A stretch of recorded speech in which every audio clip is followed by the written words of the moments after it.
Welcome to another inspiring episode of Retinal Realities, a platform where we celebrate stories of resilience and the extraordinary strength of the human spirit. Today, I am honored to have a truly remarkable guest, Alexandra Makhlouf, an accomplished artist and inspiring therapist based in Johannesburg. Alexandra's journey is a profound one of transformation. Having exhibited her art locally and internationally, her creative voice has resonated across borders.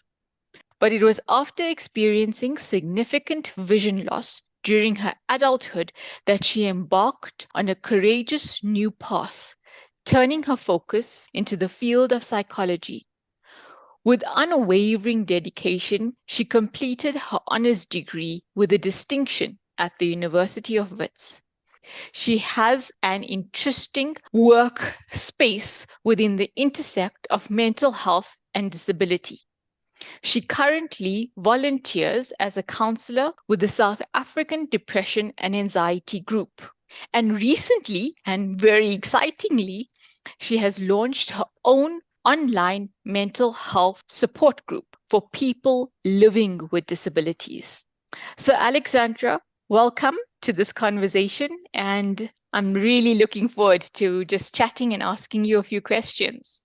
How are you doing today? I'm doing really well, and thank you so much. I'm so excited to be on the podcast.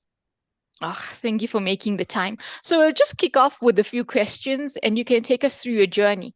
So we'll start off firstly, can you perhaps take us to the beginning of when you first started noticing a deterioration in your vision and how did that evolve into a diagnosis? Sure. My condition is a bit complicated. It stems from a condition I was born with called ectodermal dysplasia. So, since I was born, I've had very dry eyes.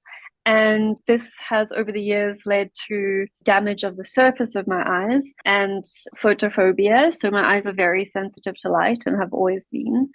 Um, from about the age of 8 to 14, almost every year, I had an operation separating scar tissue from my eyelid in my right eye. And then when I was 14, I got an infection after one of these operations, which left me blind in that eye. So I wear a prosthesis in that eye. And then I started having similar problems in my left eye when I was about 19. And after a few operations, I got about 40 to 60% vision back from just under 10%, I think. And then overnight, when I was 27, I went down to 2%. So it's been a bit of an up and down journey and also a lifelong one.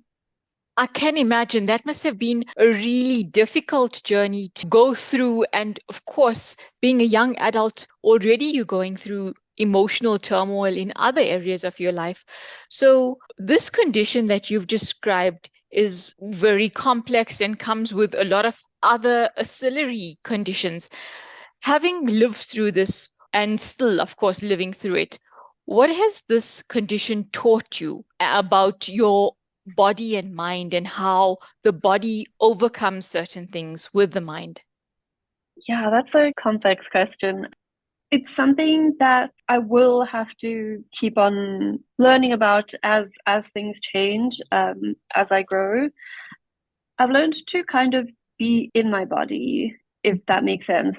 So much of my life I've spent reading and thinking and being in my head. And when it's been my experience that when something goes a bit wrong physically, you're made very aware of yourself as an object in space. So you're reminded very rudely of your physicality. And so I think it's a good thing that it's brought me more to the present moment and to be more aware of my surroundings and myself in the surroundings and how I relate to them. I think it's also taught me to be resilient because things are so often up and down and there is a lot of uncertainty. You kind of have to either sink or swim. So even though it comes with a lot of pain, there is a lot of strength that you can take out of that. Yeah, what I thought was very important when you said you have to learn to be in your body, because Mm. sometimes that can lead to almost being isolated, leading to a mental breakdown or feeling really depressed. Or sometimes being in your body, you can actually draw physical and inner strength. So I think it's beautiful that you're so aware of this, and obviously having studied psychology, Mm. to be aware of your mental space, and then also to Mm. know when you are slipping, because it's also okay Mm. to be sad, but you need to Yeah, understand at what stage is it going too far. So I think yeah, that's beautiful that you need to learn to be in your body. And so yeah. how has your visual impairment shaped the way you see the world, both literally and Mm. metaphorically? Yeah, so relating to the previous question, when I was younger, especially having had all these different experiences and having had a lot of surgeries and having to spend a lot of time alone recovering, I did feel kind of separate from people. So, yes, it can make you feel more distanced, but especially as I've gotten older, I do feel more in the current moment. I think I've learned a lot about vision, actually, in a strange way. I've learned how to see, not being able to see very much. My vision is currently at around 4 to 6% in my one eye only. So when it came up from 2%, I saw all these strange visual effects. Like at one stage, I could only see movements, and then I could see tones, and then I got some color back as my eye healed a bit. So you see, you get back all these elements of vision and seeing and how the eye and the brain work together. You kind of learn more about that process. And I think just in that way, that's been one of the most interesting things for me. I often have very philosophical conversations with Claudette from Retina South Africa, and we talk about visually impaired people having to deal with the physical loss of sight, but Yes. also the mental strain that it has because you are losing one of your senses, and that's in Oh, itself is yes. a massive thing. So, can you tell us a little bit about? You mentioned you had to go for Mm. surgeries, actually many surgeries, and then deal with a very rare condition. What have been some of the hardest emotional or mental battles that you've had to face, and how did you actually overcome those? Yeah, that's a really interesting question. So much of it is to do with the physical, just how much light and getting light in, how much that affects your mood. I didn't really realize it to the same extent as I do now, having gone through it, because even now, some days when I can see hardly anything and everything just looks like a big blur, if things are a bit clearer in a few days, then my mood just suddenly, I can't tell you, it's like a 180-degree flip. And it's not even that I'm having negative thoughts, it's just that my whole disposition, like everything changes physically, just getting more light in and color and all these things. In terms of other difficult emotions that I've gone through, I think everyone has their own journey. But for me, having lost my vision or having it depleted so quickly overnight, it affected every single domain of my life, from the things I used to do, from the space I was in, from what I wanted from my future, from my romantic relationships, everything. It affected everything. I can't say there was anything that wasn't changed or affected in some way. Then there are things like, you're in quite a vulnerable space and you have to almost embrace the vulnerability and accept help from other people. For me, I've always been very independent, so that was also very difficult for me. So many things. And I think just like with anything you go through in life, you're going to be in different contexts, different stages of your life. Maybe you're having children or, moving to a different province or country, or there are always going to be challenges. So I see it as something that I will have to face in the future too. It's not like you get to this end point and everything is fine and better. And the way I deal with it is just drawing on the support from my family and friends. And I do like to keep busy, so I do use distraction as a tool. Not to say that I don't feel my emotions, because I do, but I do love studying and learning, and I'm endlessly curious about the world. Sorry, that was my guard dog sneezing. She's currently napping on my bed. um, yeah, she's also completely changed my life. I always liked animals, but I would never have said I was a dog person. And again, I get a bit emotional when I talk about it because I don't even know how to put it into words. But having a guide dog in so many ways saved my life. Oh man, that's precious, and I can only imagine that because I'm also an animal lover. Yeah. So I know that recently you embarked on studying psychology, which, how I understand it, is a deeply empathetic and empowering field of study.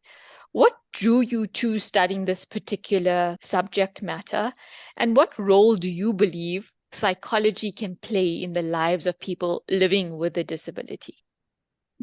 Yeah, psychology has always been an interest of mine, and it's always been something that I wanted to study, starting more from an intellectual interest in how people think, probably stemming from, always feeling a bit separate from people and always, watching people and that kind of thing from when I was younger. I just do have an interest in the way people behave, but also, especially through the experiences with my vision, I've found that I only really got through it with the support of other people. And so, my goal in wanting to become a psychologist or somehow work with psychology, I want to also be there for people in the same way that they've been there for me. That, That is beautiful. yeah. So, having studied psychology, you must really be passionate about people and mental well-being to have started your own online support group.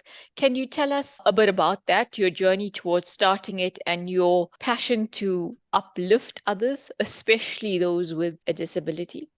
So again, just having an interest in people and wanting to connect with people because I have experienced a lot of isolation. And I know other people experience that too. So I started at the South African Depression and Anxiety Group as a lay counselor, a telephonic counselor. And I feel like I've just grown so much and connected with people all around South Africa. And I just really enjoy being, it sounds strange, but being human and just coming together with someone in a really difficult point in their life. And just so that people can feel like they're not alone. So just because I have experienced so much support in my whole experience, and I think it would have been a lot more difficult to get to where I am now without it, I wanted to create a space for people, especially with disabilities. SADAG has a lot of different support groups that you can join, but there wasn't one for people with disabilities. And I think there's something to be said about lived experience and about nuance of different experiences and the overlap that you can have, sometimes only with people that have experienced the same thing. So I wanted to create that space for people with the support group. I totally identify with that, that it's with people who are enduring similar battles that see you and hear you, and there's a room full of compassion. And for me, I identify with Retina South Africa giving me that Mm, support. So I'm sure that once your support group starts to grow and allow for different people to filter in, definitely those yeah. shared experiences will empower each other to all those are in the group and that lift each other up. And sometimes you just need to be understood without really explaining your Mm, story. So I think yes. that's what will actually happen once everything settles into place. And lastly, if your life had a message, what would you want the world to remember most about your story and the power of your individual perseverance? I've never really thought about that because I've never really thought of myself as having a unique story, although we all do.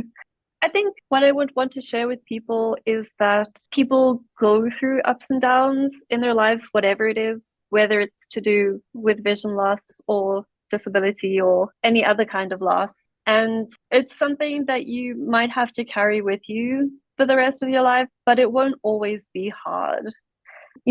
Experience isn't monotonous and you will have good days and bad days, and you can have as full a life as anyone. It boils down to nothing is really permanent. Everything is temporary, Yes, like seasons and like challenges and like joyful moments. I think it's yes, important to always remember, it might sound cliche, but everyone is fighting a battle. So at least just be kind yes, to them. And some yeah, people you see it, and on some you don't. yeah. So thank you for that message. And with that, I'd like to say thank you for graciously sharing your story with us and giving us some of your time. You are an inspiration, and we hope to perhaps have another podcast and hear about your group that you've created. Thank you so much, Sonia. You're most welcome. And to our listeners, please remember to subscribe to our channel and follow us on social media. All our details can be found on our website, retinasa.org.za. Thank you.